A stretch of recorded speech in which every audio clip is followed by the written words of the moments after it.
So it's 5 o'clock right now. And I want to be super mindful of everybody's volunteer time for being here. And I want to start by saying thank you so much for taking some time out of your evening to learn a little bit more around elections. Welcome to everyone. I'm Barb Nederpel. I'm the president of the HEU. I am joining you here from the provincial office, which is located in the unceded and traditional territories of the Coast Salish peoples by ways of the Musqueam, Squamish, and Tsleil-Waututh First Nations. So what we're going to do tonight, we're going to be talking about the elections process, and it's going to be done with a presentation. So you're going to see behind me here, I've got this fancy dancy presentation. This is being recorded right now, but you won't be seen in the recording because of the presentation is behind me. So at the end of the presentation itself, though, I'll take the presentation down and we'll turn the recording off. So if you're comfortable leaving your camera on, that's great because it allows us to see each other during the presentation. But if you're worried about any recording and your camera being on, just feel free to turn it off. Okay, so let's jump in if everybody's ready to go. So tonight we are talking about elections. Now, who is this webinar for?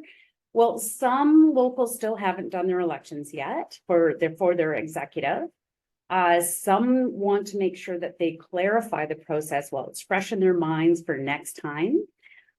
Some locals have vacancies left after their local executive elections, and so they want to learn how to do this on their own. And of course, because convention and bargaining conferences are coming up, and we need to know how to run elections in order to determine who our delegates are going to be. So when it comes to the various kind of elections that locals are required to do, the majority of the process is the same. So I'm going to be blending the different applications of the process, through the webinar and identify if there is any difference at that time. But just so you know, there is a step-by-step process on how to run an election. You can find that on the website. So I'll ask Crystal to put that in the chat. We'll also put in the chat the actual PDF of the process that you can follow along now or later. So that is always available to you, and you can also find it in the chairperson's manual. So the goal of this webinar is to help you just feel more confident in the constitutional and the procedural requirements for a smooth election, regardless of what it's for. So what I'm going to do is we'll ask folks to hang on to their questions. You can type your questions in the chat as we go along, but I'll do the presentation and come back and answer the questions at the very end. Okay, so the first thing a local needs to decide is when are you going to do your elections?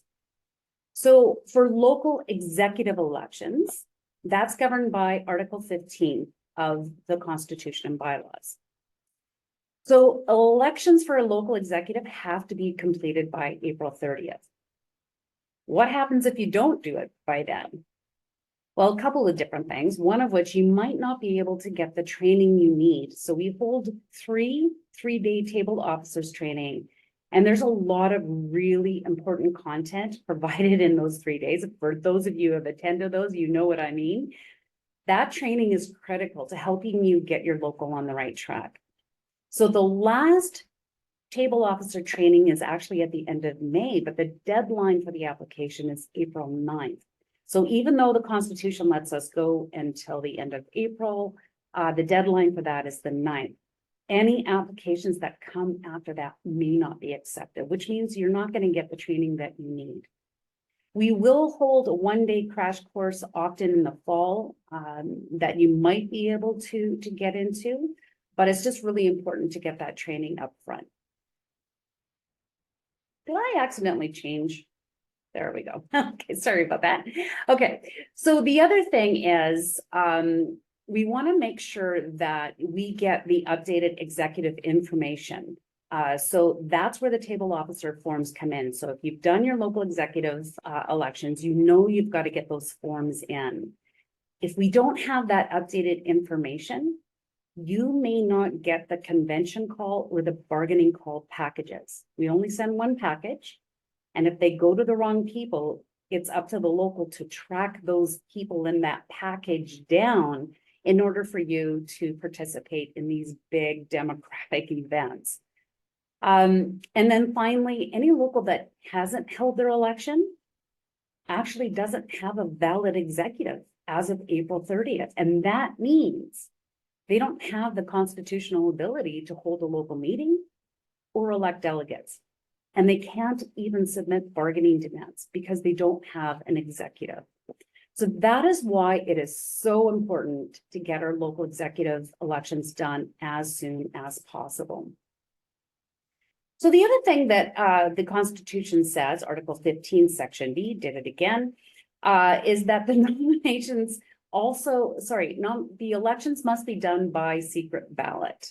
And that's really important to note as well, because that is why we don't recommend that elections are done on Zoom, is because it's really complicated to do a secret ballot unless you're really familiar with how Zoom works. So that's why we don't do that.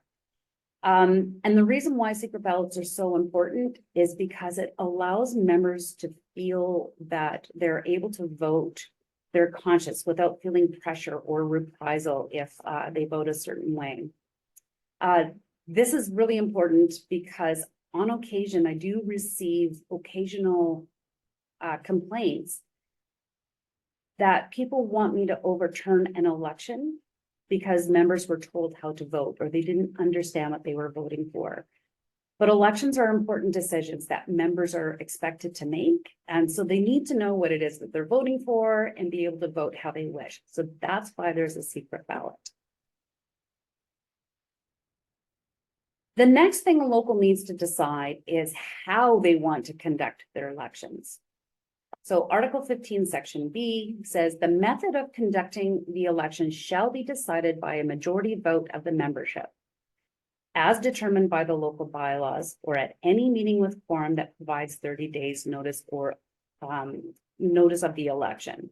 Okay, so what that means is that local members can actually decide the specific rules that they follow for their elections.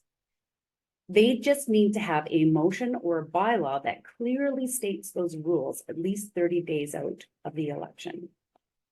Now, there's a lot of different options to elections, and it really allows locals to refine the process that works best for them.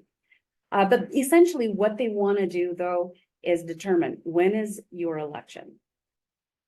So, for example, some bylaws will say that it has to be done by the end of January. You may decide if it's a virtual election or in person. You know, in-person election, if you've not seen them before, they're quick, they're easy. People can easily run down for all the positions. And the biggest benefit of an in-person election is that it allows the elections officer and fellow members to make eye contact with people. And that way, anyone who's hesitant or if there's a vacancy that people aren't really, jumping up and down to go into, it's really nice to have that in-person touch to be able to look someone in the eye and encourage them to run. It does really help with those vacancies. But the biggest downfall, though, of an in-person election is that only the people who attend the meeting can vote. And also, if you don't have quorum, then that election isn't valid. So that's the biggest drawback of an in-person election. The other way you can do it is through a virtual ballot. So the process actually has been around a really long time. That we used to have what was called a ballot box election. And it literally was a ballot box that we would set up these boxes and people would come in over the course of a day. And I know there's a couple of people here that have done those in the past. Lynn, I know you are one of them. So you set up these ballot boxes and people just, come through. Essentially what a virtual ballot box is a whole lot easier way of doing the exact same process. Candidates can run down because they can run for as many positions as they want. And people can vote for the same person in all positions. So it's exactly the same process as it was before. But what the virtual ballot allows you to do is ensure that a wide variety of members are able to participate in the local democracy, not just those who show up, because everyone that we have contact information for will get a ballot. So on election day, then members are emailed or texted that virtual ballot. The results are sent to the elections officer in the local right away. There's no counting required. And it really dramatically increases the likelihood of quorum, because quorum is the number of people you need to cast a ballot. So if you have 20 is your quorum, then all you need to have is 20 people voting in an election to have quorum. So it increases the likelihood for quorum. So going back again, why we don't do elections by Zoom or even a hybrid, we have to be absolutely above reproach in following the Constitution and ensuring that secret ballot. And it's really super complicated. And especially if you do it hybrid. So we don't recommend it. Save yourself a whole lot of time and a lot of effort by just using one or the other, either in person or virtual. When it comes to doing a bargaining conference or convention, that's a little bit more leniency there, because it doesn't have to be by a secret ballot by Constitution. We do still strongly recommend it though. But if you're doing it hybrid, try to figure out, like, how would you do that if, if some people are in a room and you would have to use a paper ballot, and then some people would be on Zoom and you'd have to do a poll.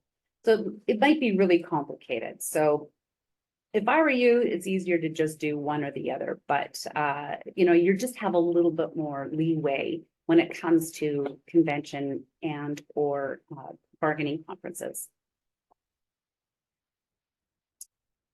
Okay, the other thing a local can determine is it's called electioneering, which is a really weird word for campaign rules.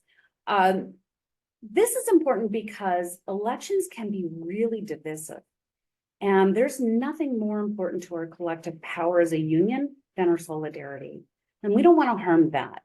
So negative elections can have an unfortunate impact on the local's ability to move forward after the election. So that's what this constitutional article is all about, is to ensure that information electioneering only is allowed. And that means it's just information about why I'm running for this election. It's positive, and it's true.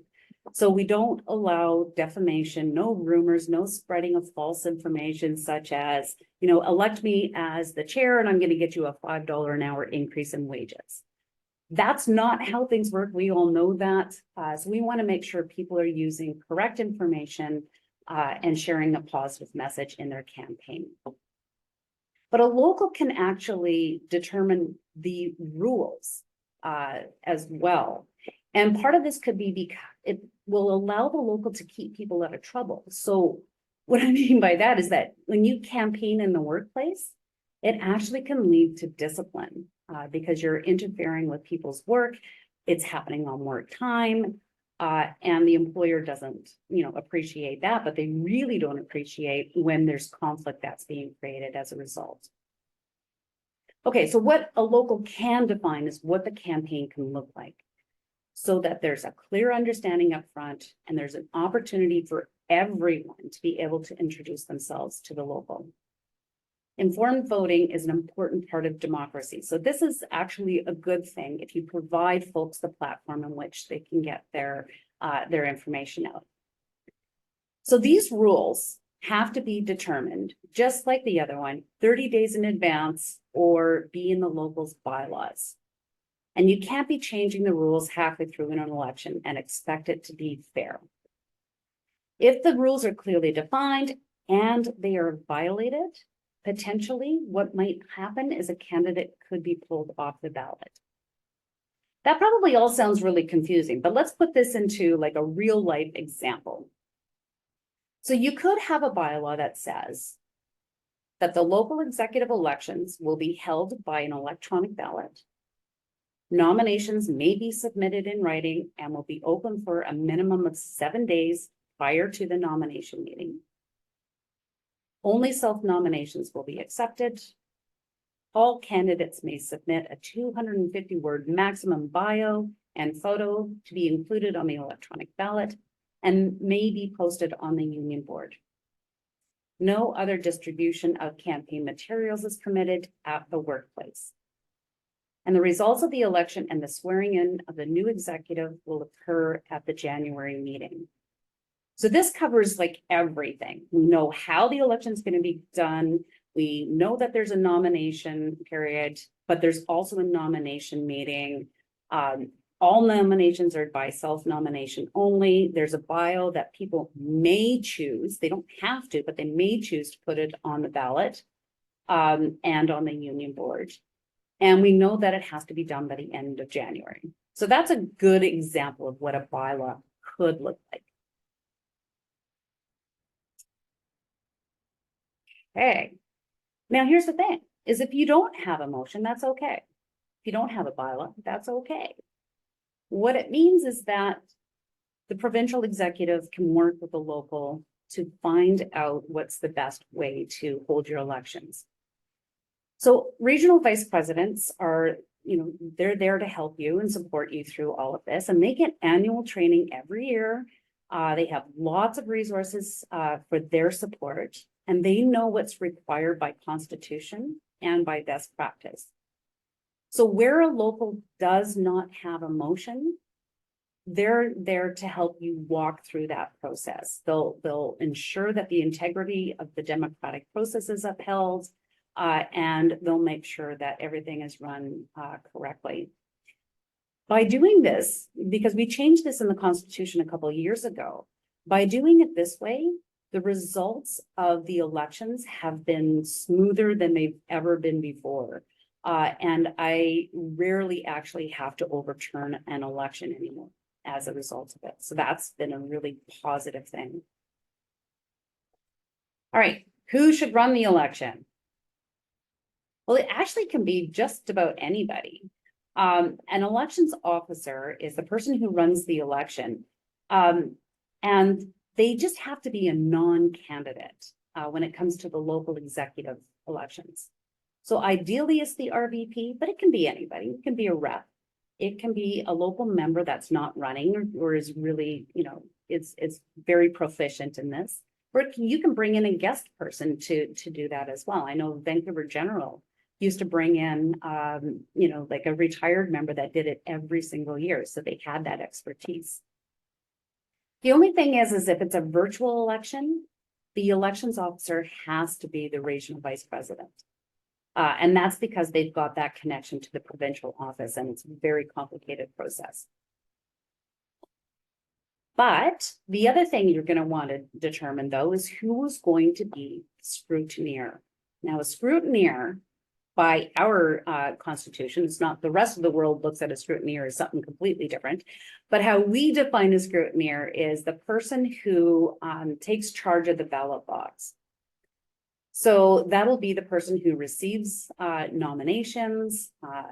It's the one that will report the results to the chairperson after they count.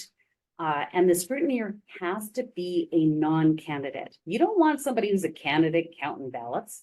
People are going to have a problem. So you want to make sure that they're non-candidates, and only the scrutineers should be allowed to touch the ballot. Right? They shouldn't be, you can't throw them on a table. You can't have, people grabbing them and handing them to the scrutineer. Only a scrutineer should be touching those ballots. Another who we need to ask ourselves, who can run for the local executive or as a delegate. Now, when I say who, there's a couple of different ways of looking at this. Number one is Article 2, Section H. Any member in good standing can run for an election for the executive or for convention, etc. So there's a whole thing. I'm not going to go through each and every one of them, but you'll see in Article 2 that essentially that it's any member that is paying dues, even if they're terminated, but they have an outstanding grievance, they're still a member. If they're on long-term disability, if they're on WCD, they're still members and they're still able to be elected as a delegate. The only thing I'll warn folks to think about, it doesn't stop them from running, don't get me wrong, but if somebody is on WCD, say for example, like for a back injury, they're elected as a delegate to the bargaining conference. If they don't have the medical clearance to attend, they may not be able to be your delegate. We have to be really, really mindful of our responsibilities to uphold workers' compensation as well. But other than that, if you're a member in good standing, you can hold an executive position and you can attend events. The other who is eligible, and I hate this word because we're all eligible. Of course we're eligible, we're members. But eligibility is under the Constitution, Article 4, are people who have attended 50% of the meetings in the last 12 months. So a member can actually submit 2 letters of regret if they have a legitimate reason for not attending. So for example, the local meetings at 4:30, my shift is from 3 to 11. I would send in a letter of regret. I am working. If I'm sick, if I'm on vacation, those sorts of things. If it's a legitimate reason as to why I can't attend, I can have 2 letters of regret. There's a lot of other sort of caveats to that as well, such as if you've worked at 2 different locals or you do work at 2 different locals, you can actually combine that into one if you have a letter, but you can only have 1 per month that counts. You can't attend 2 different locals and double up. If you're a brand new hire, if you've just got hired 2 months ago, you only would have had to have attended 50% of the meetings held since the hire date.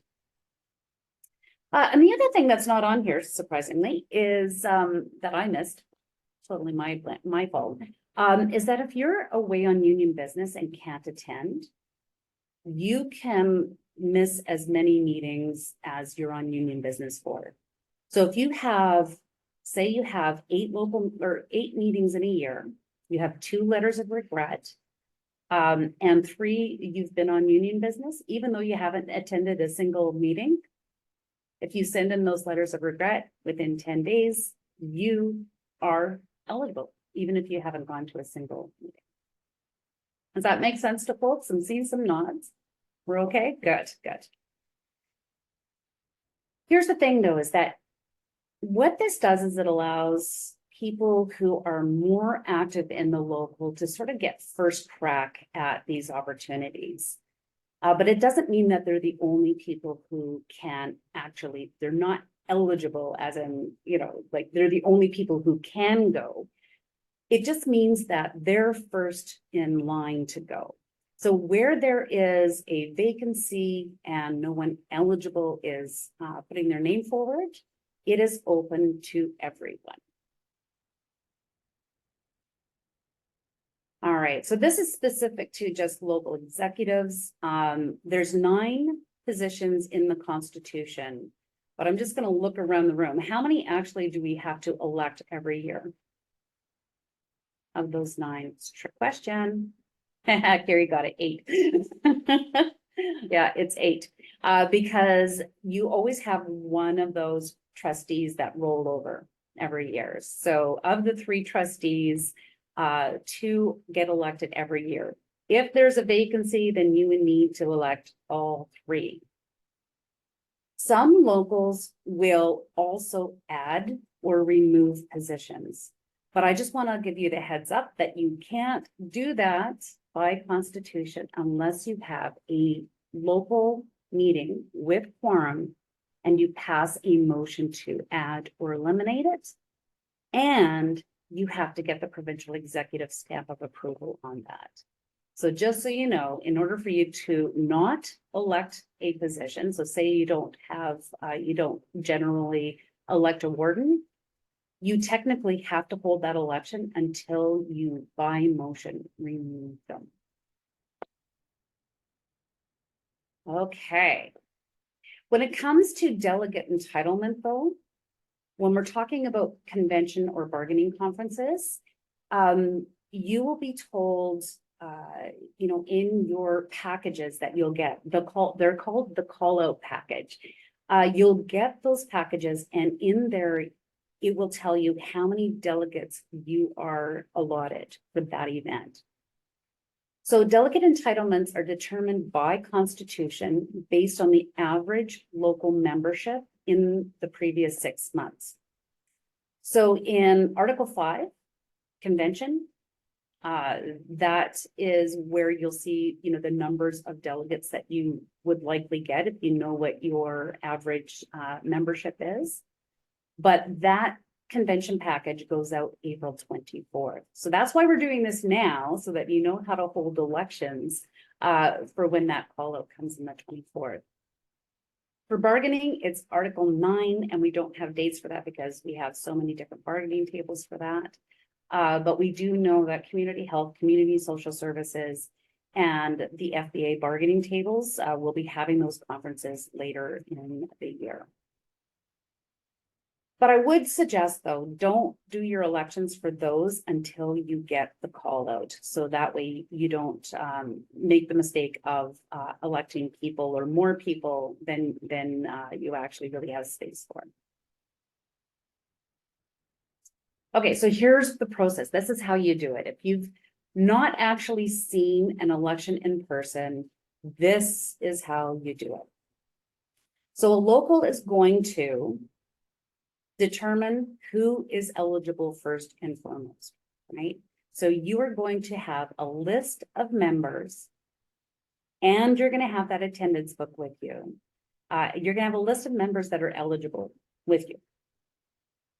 You are going to have the list of people who have written in their nominations. Have to have that ready. Nominations have to be in writing. You need to know who you are electing. Like, how many executive positions? Do you need 2 or 3 trustees? Is it just a warden vacancy? And of course, you need to know how many delegates you need to elect. Then you're going to put a call out for non-candidate scrutineers. Okay, so say we've got all this ready to go. We have, a room full of people. The first thing that I would do then is say, I need 2 scrutineers. And they have to be people who have no intentions of running. Do I have any volunteers? And if you get 2 people to put their hand up, you make a motion to accept them. So does everybody agree that Rajesh and Lynn are going to be our scrutineers? All those in favor? And then you have a motion to accept the scrutineers. Is it the end of the world if you don't do it? Nah, not really. But it is proper to do it. And I'm encouraging folks to start picking up that habit, because we kind of got out of that. Haven't seen locals do that for a very long time. Okay, then the elections officer is going to open the floor for nominations. So when I do this, I usually have like a whiteboard, or you can write it on a piece of paper, but you can say, I will now open the floor for nominations. And you start accepting nominations and you write them down in order.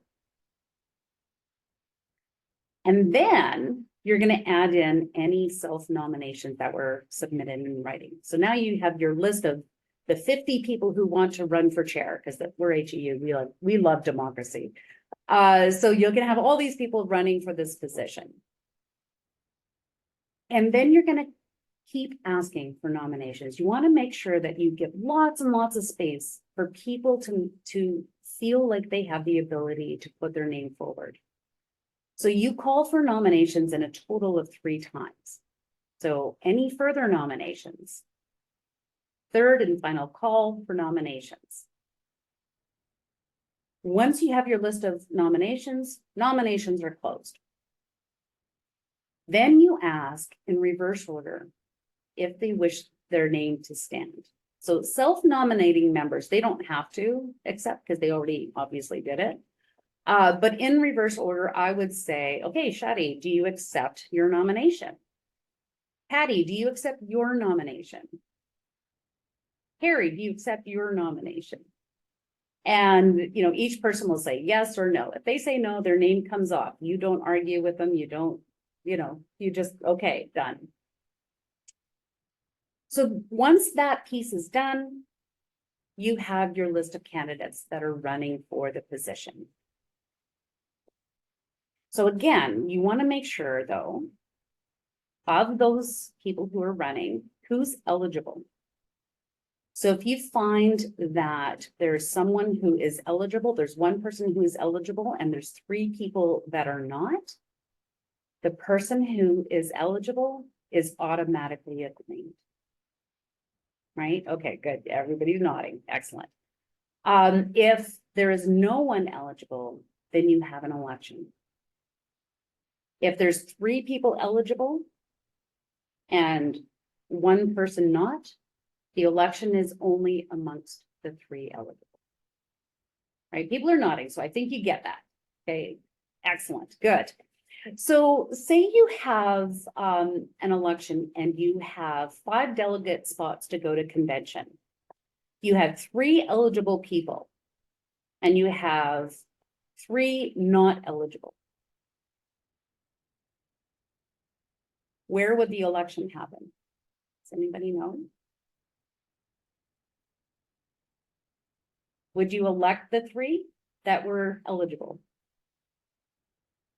No, they're automatically acclaimed. You have 5 positions, 3 eligible, bang, they're automatics, right? So you would have to have an election amongst the 3 ineligible folk to find out who the 2 delegates are. Excellent. You guys are smart. You don't need me. You've got this figured out. Okay, so once you figure out where there's an election, now we've got to go to the vote. Okay, so here, let's just say you are the person who is running this election. So you're going to be the elections officer. This is how you do it. First thing you're going to do is make sure you're going to protect the integrity of this vote. It is really, really important you control the room. Okay, a chaotic election, things can go bad really, really, really fast. And every RVP will tell you a horror story of an election that went sideways. So an elections officer really does need to have control of this. So the first thing you're going to do you still have quorum? If you don't have quorum, your election isn't going to count, right? So you have to have quorum. When the election is required, the elections officer is going to tell people to tile the doors. And that just means, you're going to shut the doors and the warden will allow people to leave, but they won't let people to come in.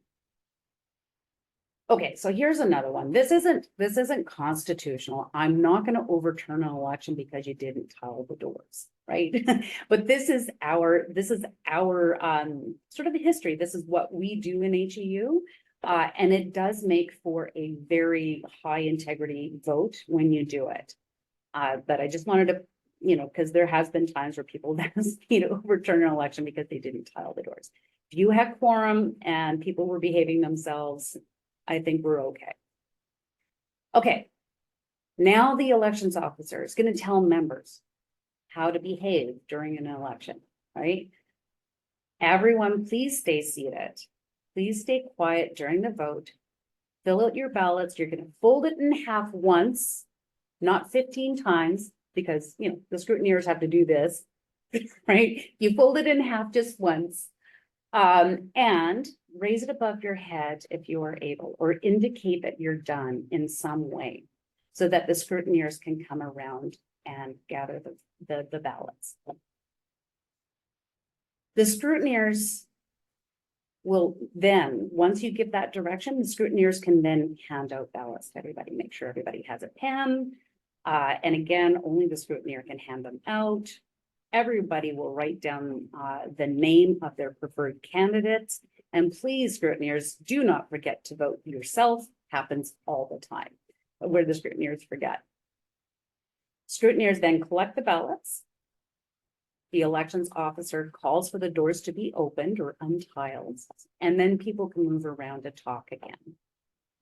Scrutineers will count the ballots privately, and when they're done, they'll come in and provide the results to the elections officer. So a couple of things about this, one of which you only need to get what's called a plurality. You don't actually need to get a majority to be awarded a position for local executive elections. What does that mean? It just means the person with the most votes will be elected into that position. A majority means that the candidate would have to have 50% or more of the ballots in order to win. So the difference is, if we were to get a majority, electing 10 delegates to a convention would take you about an hour and a half. It would be a very long process. So for local elections of all sorts, we've always had just a plurality, unless a local has a bylaw that says they have to have majority. And there's only one local out there that does that. And they're desperately trying to change it because it's taking them too long. The other thing is that when the scrutineers come in and they reveal the results to the elections officer, we actually encourage them to not actually give the numbers. And that is simply because, again, it's not a constitutional requirement. This is about ensuring that the local is able to be successful, moving forward. And sometimes these elections can cause some hurt and division. So unless members are saying, absolutely, we need to know the numbers, I strongly encourage you to use your discretion and consider not giving the actual numbers. But that is up to you. How you want to do that. And then at the very end, there's the infamous motion to destroy the ballots. So once the election is completely done, there's someone who will always move to destroy the ballots. The scrutineers will then take them, rip them all up, throw them in the garbage, and that'll be the end of that. And of course, then you've got to swear everybody in. Not swear at people. I saw that, Patty. You're looking at me. Don't swear at me. No, you swear them in. And that is Article 17. That's the installation of officers. So that's our oath as new officers that we are going to, uphold the Constitution and take care of our fellow members. And that is when you officially hand over. The old executive hands over to the new executive at that time. Okay, we're almost done, folks, I promise. And I'm loving that there's questions coming in the chat. It's perfect. Okay, so there's a couple of different instances when you want to elect more than one person on a single ballot.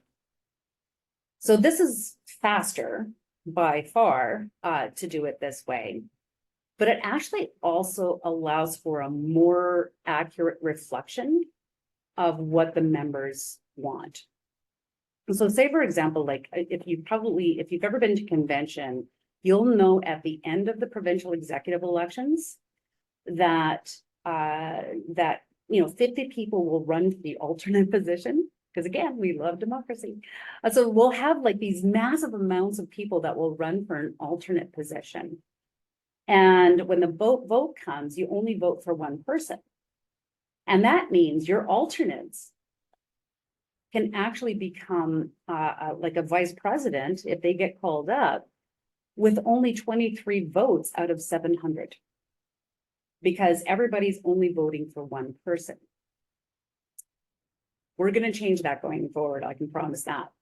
But when we do this for local elections, we actually, not just by constitution, but we, by good practice, will put more than one name on a ballot under two instances. So one is the trustees. And the Constitution flat out says, trustee receiving the highest number of votes shall receive a 2-year term. Because they are being elected, two trustees are elected on one ballot.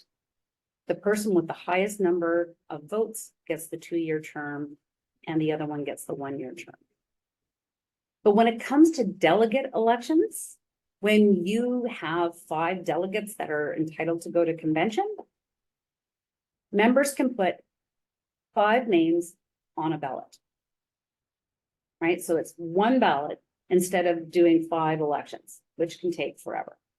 So one ballot up to 5 names. Now, here's the other thing about that, that you can what's called plumping your vote.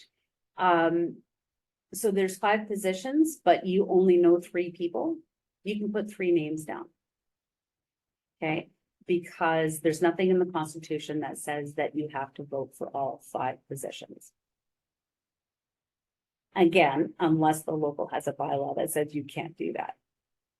Okay, we're good so far. Everybody's following me. It's a ton of information I'm throwing at you. I know, I get it. But the good thing is that there is this step-by-step process written out for you. Okay, so here's the other thing. You're going to need to also elect alternates. So say you have 5 delegate spots, but there's 8 people running. So the top 5, they're your delegates. Right? You don't need to have a list of order for your delegates, right? It doesn't matter. They're the 5 for sure delegates. But then you need to determine who the alternates are. And the alternates need to be in order. So if one person isn't able to attend, who's the first one to get called up?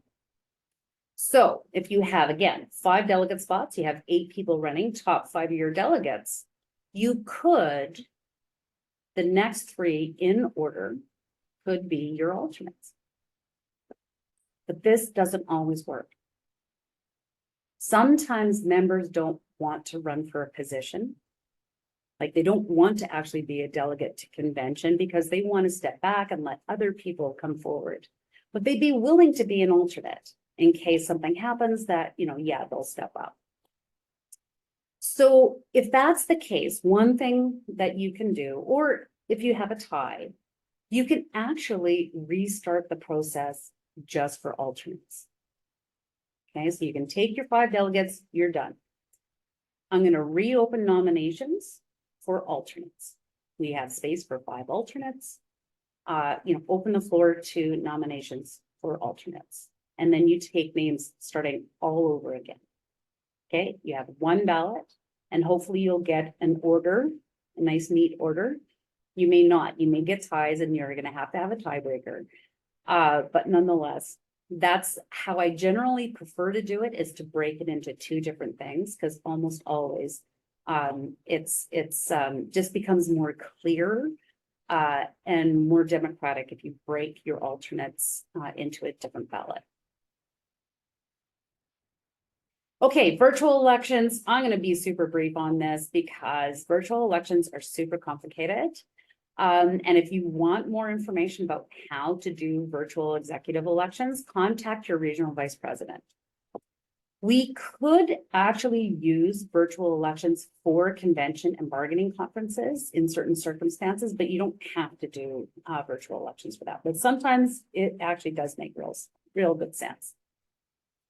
For virtual elections, your regional vice president has to be your elections officer. I mentioned that before. Again, because of the complexity, and also because they're the conduit between the local and the provincial office. I'm going to make a pitch here, though, that if you, for next year, if you've already done your elections, ideally, you would have a local non-candidate scrutineer identified, and that is going to be the person who will receive the nominations. They're the ones who will check against the eligibility list, and then they'll submit the candidate list to the regional vice president. So it would be doing what you would do at a local election anyway, but it would be done by the local scrutineer rather than the regional vice president. And I'm making this pitch because RVPs often will be running 3 or 4 elections at the same time. So it's a lot to juggle, and they're working in their industry jobs at the same time. So when members send in their nominations, you'd be surprised at how often they don't even identify what local they're from, right? Or they send in nominations of other people, even though they're supposed to be only self-nominations. And the RVP has to work like 10 times harder to track people down. And it's just really, it's a lot to ask of them, and they do their best, but ideally locals can do this on their own. Okay, we're almost done. We're down to the last couple of slides here. Once your elections are complete, there's just a couple of steps. One of which is, please, if there is a change in the executive, the non-returning members really do need to hand over all equipment, documents, information that they have in their possession. This is a real challenge sometimes. If you're experiencing that challenge, please let us know, and we'll try to help encourage folks to get you that information. And where that's just simply not possible, we'll help you recover documents that we may have here in the office.